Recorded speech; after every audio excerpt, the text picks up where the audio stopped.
Olá! Desde que o homem começou a se organizar em sociedade, as construções passaram-se a ser necessidade.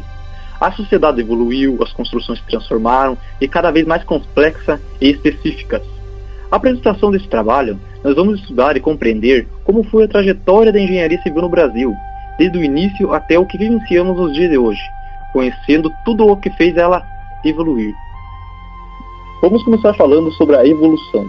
A evolução de um povo, nação ou civilização ao longo da história é mostrada pelas riquezas culturais com as quais são feitas suas construções. A arquitetura, a engenharia, desde os tempos mais remotos, ditam o grau de tecnologia e avanço cultural da sociedade. A engenharia civil no Brasil começou de uma forma singela. As principais obras de porte social foram feitas por oficiais engenheiros e mestres pedreiros, conhecedores na época. Vinham com experiências passadas por gerações. Não possuíam faculdade, apenas o conhecimento adquirido ao longo do tempo. E mesmo assim, essas obras sobreviveram ao longo do tempo para contar e deixar sua marca na história. A engenharia civil iniciou sua atividade de uma forma não regulamentada no período colonial, com construções de fortificações e igrejas. Durante esse período, atuavam duas categorias de profissionais na área da engenharia: os oficiais engenheiros e os mestres pedreiros. Os primeiros oficiais da engenharia eram do exército português, com o objetivo principal de executar obras da engenharia. Alguns nem tinham o curso regulamentar, mas eram os únicos que tinham uma noção do conhecimento sistemático a respeito. E os mestres, também chamados de mestres de risco, eram os que projetavam e construíam as edificações em geral, e seus conhecimentos eram de passado de gerações em gerações, sem nenhum conhecimento científico.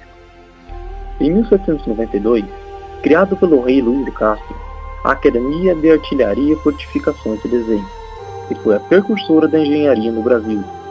Em 4 de dezembro de 1810, o futuro rei João VI assinou uma lei criando a Academia Real Militar do Rio de Janeiro, a primeira escola de engenharia brasileira, que posteriormente teria seu nome mudado para a Escola Politécnica.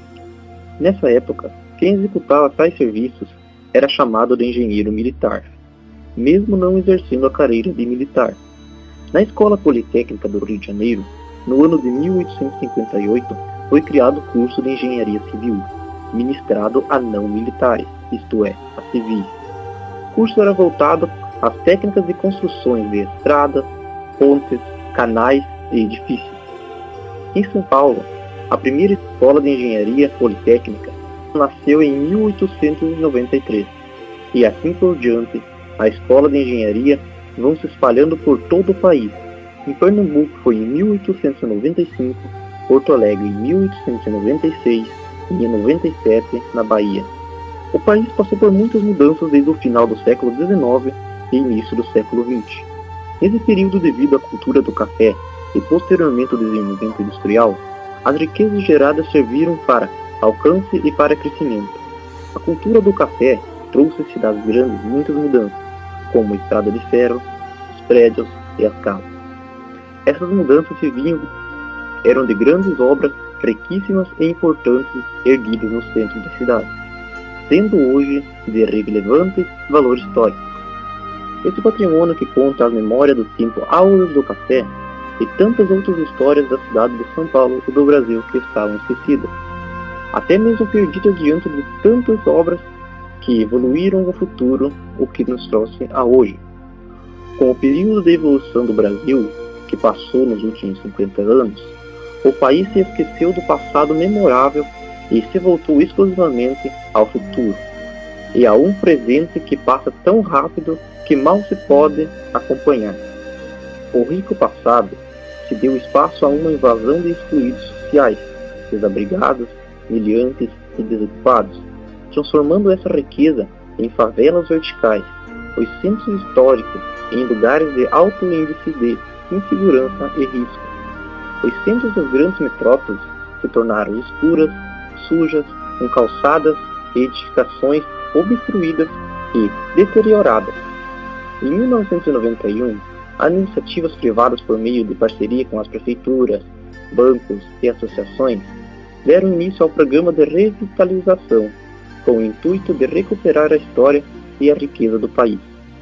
O objetivo desse trabalho foi apresentar a história da engenharia civil e tudo que ela trouxe ao decorrer do século XX.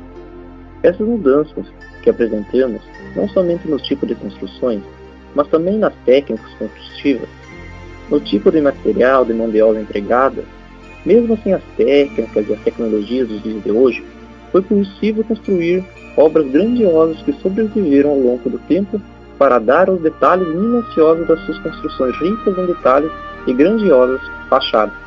O homem foi capaz de criar grandes obras e continua crescendo e evoluindo suas técnicas.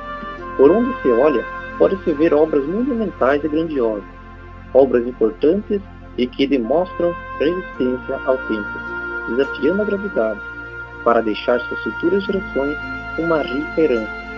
Demorou muito, mas em tempo percebeu que o passado estava praticamente perdido em ruínas e lixo, e hoje trabalha-se para recuperar a riqueza de grandes e memoráveis construções do início do século.